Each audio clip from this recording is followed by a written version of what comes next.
하나님의 말씀은 창세기 27장 1절에서 10절까지의 말씀입니다.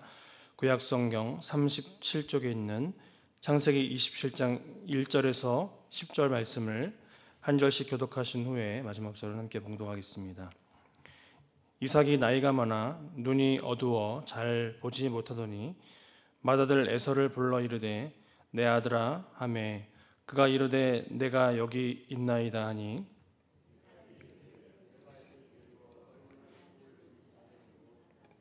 그런즉 내 기구 곧 화살통과 활을 가지고 들에 가서 나를 위하여 사냥하여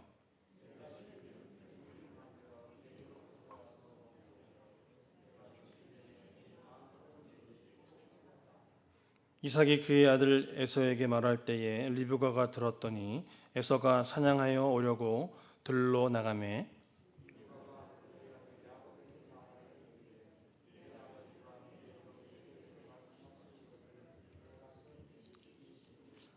나를 위하여 사냥하여 가져다가 별미를 만들어 내가 먹게 하여 죽기 전에 여호와 앞에서 내게 축복하게 하라 하셨으니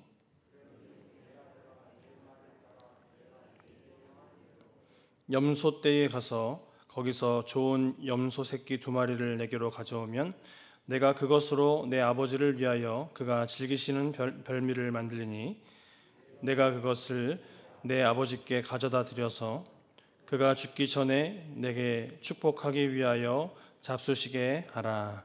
아멘. 오늘 본문 말씀은 영적 분별력을 잃어버린 이삭에 관하여 이야기하고 있는데요. 오늘 창세기 27장의 말씀을 간단히 요약하면 야곱이 아버지를 속여 형 에서가 받을 복을 빼앗았다라는 이야기를 담고 있습니다. 그렇게 오늘 본문 1절을 보면 이삭이 나이가 많아 눈이 어두워 잘 보지 못하였다라는 구절로 시작하고 있는데요. 우리는 어떻게 보면 이 말씀이 별로 중요한 말이 아니라고 생각하며 지나갈 수가 있습니다. 왜냐하면 나이가 들면 누구나 눈이 어두워지고 잘 보지 못할 수 있기 때문입니다. 그러나 이 구절은 단순히 육체적인 노화만이 아니라 그의 영적인 눈이 어두워졌음을 의미하는 말씀입니다.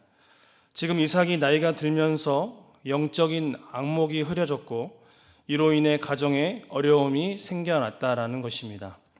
그런데 우리는 바로 앞장인 창세기 26장만 보더라도 이삭은 영적인 분별력을 유지하고 있었음을 알 수가 있는데요. 애굽으로 내려가지 말라는 하나님의 명령에 순종했던 이삭은 그랄 땅에서 큰 복을 받았습니다. 또한 비록 아비멜렉의 목자들과 우물로 인하여 큰 다툼이 있었지만 그들과 언약을 맺으면서 평화로운 일상을 살아가고 있었는데요. 그렇게 평화로운 일상을 살아가는 가운데 안타깝게도 이삭의 가정은 영적으로 무너지고 말았습니다. 그 대표적인 예로 큰아들 에서가 40세에 즉 이삭이 100세 때에 해쪽 속 부에리의 딸 유딧과 해쪽 속 엘론의 땅 바스맛을 아내로 취했다라는 것입니다. 그렇게 이들이 이삭과 리브가의 마음을 근심하게 만들었다라고 26장의 마지막 절은 기록하고 있는데요. 아브라함이 100세 때에 믿음으로 말미암아 이삭이 태어났고 또한 이삭은 100세 때에 자기의 큰아들 에서가 해쪽 속과 결혼을 했다라는 것입니다. 사실 아버지 아브라함은 이삭이 결혼 적령기가 되자 자기 종을 하란에 보내어 신실하고 경건한 리브가를 아내로 맞이합니다. 그러나 이삭은 자기 아들이 해쪽 속의 여자와 결혼하는 것에 대하여 아무런 역할을 하지 못했다라는 것입니다. 오늘날로 이야기하면 믿음의 가문에 불신자가 들어왔다라는 것입니다. 그런데 에서의 결혼에는 심각한 문제가 있었는데요. 하나님을 믿는 영적 가문에 이방신과 그 문화들이 함께 들어왔음을 알 수 있습니다. 그렇게 이삭과 리브가의 마음에 큰 근심이 된 것입니다. 또한 오늘 본문을 보면 죽음이 임박한 이삭이 에서를 축복하려는 과정이 나오고 있는데요. 축복을 해줄 테니 자신이 좋아하는 별미를 만들어 오라고 하고 있습니다. 3절과 4절의 말씀을 다 같이 읽어보도록 하겠습니다.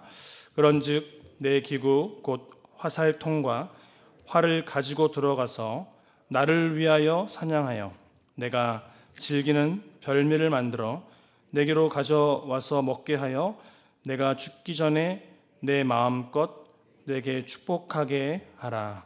아멘. 에서는 사냥을 잘했기 때문에 사냥한 고기로 이삭을 즐겁게 하였고, 리브가는 아내로서 이삭이 좋아하는 요리를 잘 했는데요. 그런데 성경은 오늘 이삭이 영적인 분별력을 잃었기 때문에 하나님의 말씀을 업신여겼음을 이야기하고 있습니다. 그것은 무엇입니까? 하나님은 분명히 에서와 야곱이 태어났을 때에 큰 자가 작은 자를 섬길 것이라고 말씀하셨다라는 것입니다. 하나님께서 에서가 아닌 야곱을 선택하셨다는 사실을 분명히 말씀으로 전달했고 이것을 알고 있다라는 것이죠.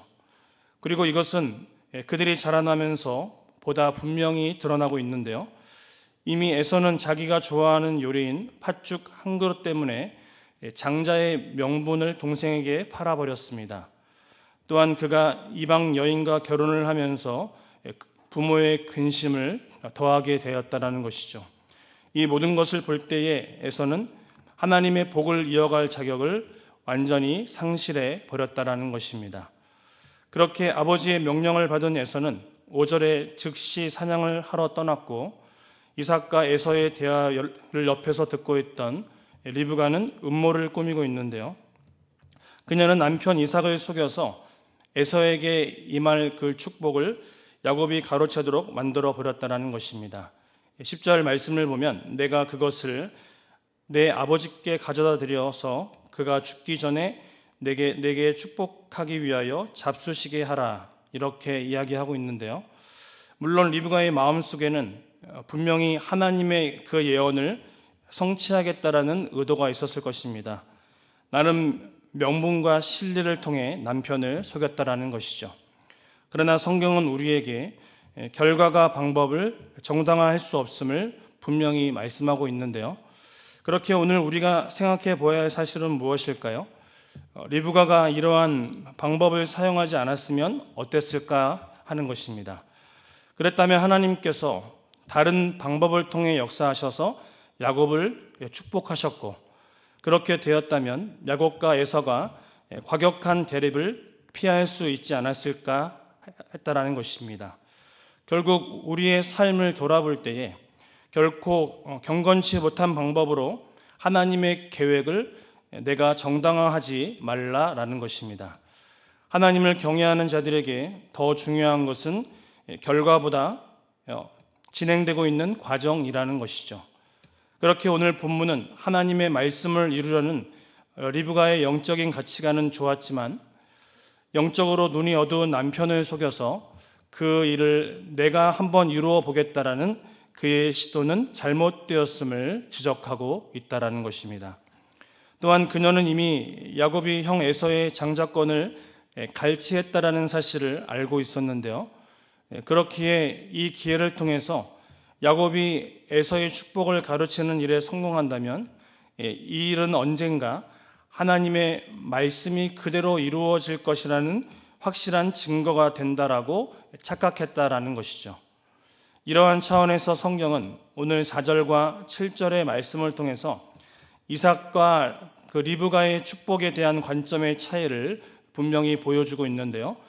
먼저 4절을 보시면 이삭은 단순히 내가 죽기 전에 내 마음껏 내게 축복하게 하라고 말하고 있는데요. 반면에 7절을 보면 뭐라고 얘기하고 있습니까? 리브가는 이삭이 죽기 전에 여호와 앞에서 내게 축복하게 하라 하였다고 말을 바꾸고 있습니다. 그래서 9절에 리브가는 야곱에게 좋은 염소 새끼 2마리를 가져오면 내 아버지를 위하여 그가 즐기시는 별미를 만들겠다라고 제안하고 있다라는 것입니다. 사랑하는 성도님들, 성경은 비록 리브가가 하나님의 말씀을 이루기 위해서였다고 하지만 리브가의 그 방법이 옳지 않았음을 지적하며 우리에게 말씀하고 있습니다. 오늘 성경은 계속하여 이삭과 리브가의 이러한 연약한 모습을 부각하면서 하나님의 주권을 인정하지 아니하고 인간적인 방법과 그 수단으로 하나님의 뜻을 이루려 한 것은 잘못된 시도임을 보여주고 있다라는 것이죠. 왜냐하면 하나님의 뜻은 인간의 방법과 또한 술수가 아니라 하나님의 때와 하나님의 방법으로 나타나야 하기 때문입니다. 그렇게 성도는 목적을 달성하기 위해서 인간적인 수단을 의지하는 것이 아닌 하나님의 말씀 안에서, 하나님의 은혜 안에서 하나님의 뜻을 찾고 하나님의 뜻을 기다릴 수 있어야 한다라는 것입니다. 오늘 우리가 함께 드리는 예배와 이 기도 시간이 하나님께 떼쓰는 시간이 아니라 하나님께 묻고 하나님의 뜻을 기다리며 하나님의 인도하심을 바라보는 귀한 이 시간이 되시기를 바랍니다. 그래서 오늘도 우리의 인생이 하나님의 선하신 뜻을 이루기 위하여 하나님께서 인정하시고 하나님께서 기뻐하시는 방법을 택하셔서 오늘도 하나님의 기쁨이 되며 하나님의 영광을 위하여 아름답게 쓰임받는 귀한 저와 여러분의 가정과 인생이 되시기를 주님의 이름으로 축복합니다. 살아계신 하나님 감사합니다. 오늘 하루도 우리의 인간적인 생각과 방법과 수단으로 하나님의 뜻을 이루려 하는 것은 잘못된 시도임을 깨닫게 하셔서 하나님의 뜻이 인간의 방법과 술수가 아닌 하나님의 때와 그 방법으로 우리에게 나타나게 하여 주시옵소서.